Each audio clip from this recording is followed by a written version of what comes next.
NTPC के exam में मुश्किल से मुश्किल 15 दिन बचे होंगे। ये हैं ग्रेजुएट वाले बच्चों के लिए, और जो अंडर ग्रेजुएट हैं 12th पास, उनके लिए भी 20, 25 या 30 दिन बचे हुए हैं। अब इन लास्ट के दिनों में आपको क्या करना है जो आपके ज़्यादा से ज़्यादा मार्क्स आएँ, यही मैं इस वीडियो में बताऊँगा। तो सबसे पहले तो एक चीज़ कर लीजिए, एक दो प्रीवियस ईयर क्वेश्चन के या फिर मॉक टेस्ट लगा कर देख लीजिए कि आपके कितने मार्क्स आ रहे हैं।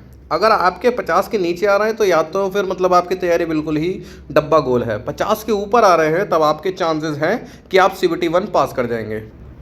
तो फिर हम क्या करेंगे, सीरियस होकर, बिल्कुल सीरियस होकर, ये नहीं कि मजाक में, हम एक दो प्रीवियस ईयर के क्वेश्चन पेपर लेंगे या फिर मॉक टेस्ट लेंगे और उनको सीरियस होकर देखेंगे और देखेंगे कि हमारे कितने मार्क्स आ रहे हैं। तो यहाँ पर दो तरह के बच्चे निकल कर आएंगे। एक वो होंगे जिन्होंने कुछ तैयारी की है, चाहे वो ALP एग्ज़ाम के लिए पढ़ाई की हो, चाहे वो JEE के लिए पढ़ाई की हो, चाहे वो SSC के लिए की हो या फिर NTPC के लिए ही की हो। और कुछ बच्चे ऐसे होंगे जो कहेंगे कि भाई हमारी कोई तैयारी नहीं की, हमने कोई पढ़ाई नहीं करी। तो दोनों को किस तरह से लास्ट के दिनों में अपनी पढ़ाई को आगे लेकर चलना है वो हम बताएंगे इस वीडियो में। तो दोस्त, जिन्होंने तैयारी की है सबसे पहले तो उनकी बात कर लेते हैं। यहाँ पर आपको पता होगा मैथ आएगी, रीजनिंग आएगी और GA का हिस्सा आएगा। 30 नंबर की मैथ, 30 की रीजनिंग और 40 की GA। ठीक है, तो यहाँ पर हम देख रहे हैं कि मैथ और रीजनिंग को हमें एक साथ लेकर चलना है। मैथ को और रीजनिंग को हम कैसे पढ़ेंगे, यहाँ पर हम ये देखेंगे सबसे पहले कि कोई टॉपिक छूट तो नहीं गया है, क्योंकि ऐसा हो सकता है कि आपसे कोई चैप्टर आता ना हो सकता है कि आपका कोई चैप्टर कमज़ोर हो। ठीक है, सपोज ट्रिग्नोमेट्री हो गया या फिर कोई सा भी ऐसा चैप्टर हो गया जो आपको आता ना हो या फिर आपका कमज़ोर हो। तो सबसे पहले हम बिल्कुल शांत दिमाग से, हम ये नहीं सोचेंगे कि पेपर आने वाला है, हम उसको टाइम देंगे और उस टॉपिक को करेंगे, क्योंकि मैथ और रीजनिंग हमारे स्कोरिंग सब्जेक्ट रहेंगे। हो सकता है, मतलब यहाँ पर पूरे चांसेस हैं कि हर चैप्टर से एक सवाल देखने को मिलेगा, यानी कि अगर कोई चैप्टर रह गया तो आप एक सवाल मिस कर रहे हो। तो हम मैथ और रीजनिंग का सबसे पहले कोई बचा हुआ टॉपिक करेंगे। इसके बाद 1 साल की नहीं तो नहीं 6 से 8 महीने की करंट अफेयर्स जरूर देख लेंगे। अगर आपको नहीं मिल रही कहाँ, तो आप क्या करिए, टेक्स्ट बुक ऐप डाउनलोड करिए। टेक्स्ट बुक ऐप पर आपको करंट अफेयर्स की PDF मिल जाएगी दोस्त। ठीक है, वहाँ पर आपको करंट अफेयर्स की हिंदी इंग्लिश दोनों में करंट अफेयर्स की क्या मिल जाएगी, PDF। स्टडी मटेरियल में बहुत कुछ मिल जाता है, फ्री में मिल जाता है, ऐसा नहीं कि उसके पैसे लगेंगे, फ्री में मिल जाता है। इसके बाद GA। अब क्योंकि आपने पढ़ा हुआ है तो आपके GA के नोट्स होंगे, बिल्कुल होंगे भाई, आपने बनाए होंगे अगर आपने पढ़ा है तो। उन्हीं नोट्स से रिवाइज करना है। और टेक्स्ट बुक जो मैंने ऐप बताई है, ठीक है, प्ले स्टोर से आप इसको डाउनलोड कर सकते हैं। वहाँ से आपको चैप्टर वाइज टेस्ट करने हैं, मतलब अपने नोट्स से उसको रिवाइज करना है और ऐप से क्या करना है, उसमें टेस्ट देने हैं। ठीक है, chapter wise test. Chapter wise test में क्या होता है, हर चैप्टर के मोस्ट इंपॉर्टेंट क्वेश्चन आंसर होंगे, बहुत ही इंपॉर्टेंट, यानी बहुत ज़्यादा चांसेस होंगे कि इन क्वेश्चन आंसर्स के आने के। इस तरह से आपका जो भी चैप्टर की थ्योरी पढ़ी है आपको पता चल जाएगा कि अच्छा इससे ऐसे सवाल बनते हैं। और इसके बाद आपको डेली एक आध प्रीवियस ईयर क्वेश्चन पेपर और मॉक टेस्ट तो लगाते ही रहना है, जिससे आपकी स्पीड बनी रहे। अब वो बच्चे आ जाते हैं जिनकी तैयारी नहीं है, यानी जो कह रहे हैं यार हमने तैयारी नहीं करी, हम किसी ना किसी दूसरे कामों में लगे रहे।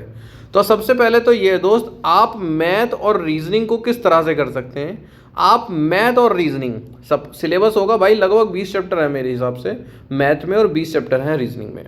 आप हर चैप्टर के 4-5 सवाल करिए, हर चैप्टर के 4-5 सवाल करिए, वो भी बेसिक मेथड से। अगर आप ये सोचो कि मैं इसकी कोई ट्रिक्स सीख लूँ, बिल्कुल मत सीखिए।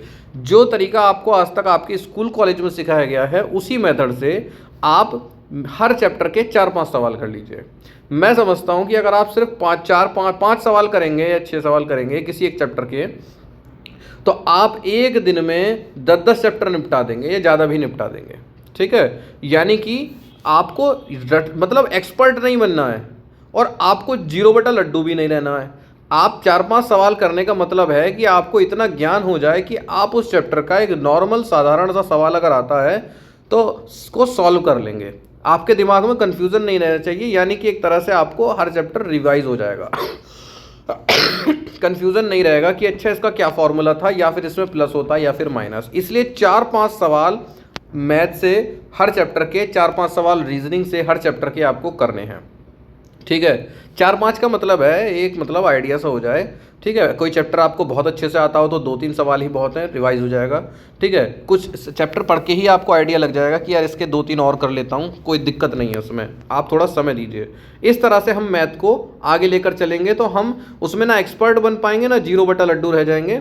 हो सकता है कि हम उसमें 60% 70% स्कोर कर लें। अब बचता है दोस्त जीए, जो कि आ रहा है कितने मार्क्स का, जो कि आ रहा है भाई मेरे 40 मार्क्स का। 40 मार्क्स की जीए आएगी, इस जीए को तो करना है। इस जीए में आएंगे हमारे जनरल अवेयरनेस, ये जीए को बोलते हैं, साइंस आएगी, ठीक है, इसी में करंट अफेयर आएगी, इसी में स्टैटिक जीके आएगी। यहाँ पर दोस्त मैंने आपको साइड में दिखा रखा है ना, ये होता है चैप्टर वाइज टेस्ट। ठीक है, ये मैंने दूसरे लोगों के लिए भी बताया जिनकी तैयारी है, और ये मैं आपके लिए भी बता रहा हूँ, क्योंकि आपके पास समय नहीं है, आपने पहले से पढ़ाई नहीं करी, तो अब जीए की थ्योरी को आप भूल जाओ, थ्योरी नहीं पढ़नी है आपको, सिर्फ और सिर्फ क्वेश्चन आंसर पढ़ने हैं और उनको 2-3 बार रिवाइज करना है। जैसे यहाँ पर पहला चैप्टर आ रहा है ancient history Indus valley civilization. यहाँ पर आपके 5 मिनट हैं और 10 सवाल हैं। ये 10 सवाल जो हैं, ये सीधी सी बात है वो सवाल होंगे जो कि मोस्ट इम्पॉर्टेंट होंगे, मोस्ट इम्पॉर्टेंट। अगर आप इन मोस्ट इंपॉर्टेंट सवालों को कर लेते हैं और 2-3 बार रिवाइज भी कर लेते हैं, यानी कि आपको याद भी रह जाएगा, तो काफ़ी ज़्यादा चांसेस हैं कि इस चैप्टर से जब कोई सवाल आएगा तो वो इन्हीं में से कोई सा होगा।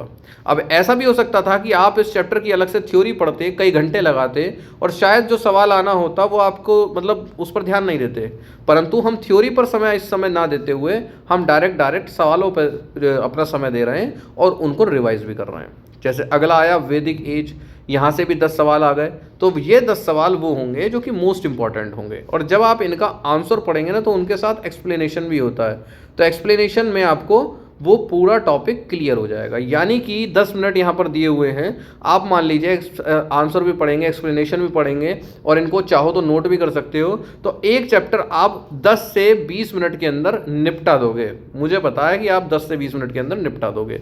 इस तरह से आपको जीए को लेकर आगे बढ़ना है। अब ये जो मैं ऐप बता रहा हूँ ये है टेक्स्ट बुक ऐप, जो कि आप प्ले स्टोर से डाउनलोड कर सकते हो। डिस्क्रिप्शन में भी इसका लिंक दिया हुआ है। दोस्त तैयारी कर रहे हो तो आपके लिए ये ऐप बहुत ज़रूरी है। अगर आप सीरियस होकर तैयारी कर रहे हो और सिर्फ समय गंवा रहे हो, समय व्यर्थ कर रहे हो, तो कोई दिक्कत नहीं है। यहाँ पर आप एनटीपीसी के देखिए कितने सारे पेपर देख सकते हैं। ठीक है, ग्रेजुएट लेवल हो गया, अंडर ग्रेजुएट लेवल हो गया, इसी तरह से आप जेई के हो गए, एएलपी, हर एग्ज़ाम के यहाँ पर पेपर आपको मिलेंगे। यहाँ पर काफ़ी सारी चीज़ें फ्री भी हैं, ऐसा नहीं है कि फ्री नहीं है, इतनी सारी चीज़ें यहाँ पर फ्री हैं कि आप फ्री वाली चीज़ें ही पढ़ते पढ़ते थक जाओगे। ठीक है, और इसमें लाइव टेस्ट वगैरह चलते रहते हैं। अगर एनटीपीसी की बात करी जाए तो एनटीपीसी में यहाँ पर 13 फ्री टेस्ट हैं, कुल मिलाकर 2151,000 यूज़र हैं, 8 लैंग्वेज हैं, 1586 टोटल टेस्ट हैं। एक यहाँ पर फुल फ्री टेस्ट है, तो सबसे पहले तो आप क्या करिए, फ्री टेस्ट दीजिए। जब आपको लगे हाँ भाई सही है और मुझे तैयारी करनी चाहिए और मैं पास हो जाऊंगा, ये समझ लीजिए भाई आपकी 10 घंटे की भी तनख्वाह नहीं है जितनी आप इसमें प्रो पास है, वो भी 1 साल की वैलिडिटी होती है, अभी बताऊंगा। यहाँ पर आपके चैप्टर वाइज टेस्ट हैं, फुल टेस्ट हैं, बहुत सारे टेस्ट हैं जो कि आपका CBT 1 और CBT 2 दोनों कवर करेंगे। ये मतलब आगे तक आपके काम आने वाली चीज़ है। अभी मैं इसको क्यों बता रहा हूँ, मैं इसलिए इसको बता रहा हूँ क्योंकि अभी चल रहा है दोस्त इसके ऊपर ऑफर 307 रुपये। 307 रुपये पता कितने दिन के लिए, 365 दिन के लिए। 365 दिन तक आप इस ऐप को यूज़ कर सकते हो, 1 नहीं 2 नहीं, जितने चाहे उतने एग्ज़ाम्स के लिए यूज़ कर सकते हो। बस जब आप इसका प्रो पास ले रहे हो ना 307 रुपये का, तो कूपन कोड में चिंकू लिख दीजिएगा, आपको एक्स्ट्रा 12% की छूट मिल जाएगी। और ये जो लिखा हुआ है 395 रुपये, ये होता है दोस्त पास प्रो मैक्स। इसमें क्या फ़ायदा होता है, इसमें आपके AI टूल्स ऐड हो जाते हैं। AI टूल्स में क्या है, आप सपोज किसी क्वेश्चन आंसर की प्रैक्टिस कर रहे हो, आपको वैसे ही और सवाल चाहिए प्रैक्टिस करने को, तो AI से आप उस तरह के और सवाल भी बना सकते हो। यहाँ पर आपको लेक्चर्स भी मिल जाते हैं। बहुत से बच्चे सोचते हैं कि यार मैं कहाँ से पढ़ूँ, तो यहीं से लेक्चर देख लिए और यहीं से आपने टेस्ट सीरीज़ अटैम्प्ट कर ली। यहाँ पर यानी कि वीडियो लेक्चर्स आपको यहाँ पर मिल जाते हैं। ठीक है, तो प्रो पास ये अभी ऑफर चल रहा है दोस्त, 28 तारीख से 31 मई तक 307 रुपये है। बाद में इसके चार्जेस लगभग बढ़ के 600 रुपये या 700 रुपये हो जाएंगे। ठीक है, इसलिए आप 31 तारीख तक यानी 31 मई तक चाहें तो इसको ले सकते हैं। फ़ायदे मैंने आपको बताए, एक नहीं अनेक हैं, आपकी तैयारी में बहुत ज़्यादा हेल्पफुल है। और लास्ट के दिनों में, ये तो सिर्फ एनटीपीसी है, क्या अभी आपका ALP का साइको टेस्ट नहीं आएगा, बताइए। साइको टेस्ट कहाँ से देंगे, यहीं से तो देंगे। क्या आपका अभी जेई का एग्ज़ाम नहीं आएगा, क्या आपका अभी एएलपी का सीबीटी 1 नहीं आएगा, क्या अभी आपका एनटीपीसी का सीबीटी 2 नहीं आएगा, ठीक है, क्या आपका अभी ग्रुप डी नहीं आएगा, और फिर और पेपर नहीं आएंगे, एसएससी का नहीं आएगा, बहुत सारे पेपर आएंगे।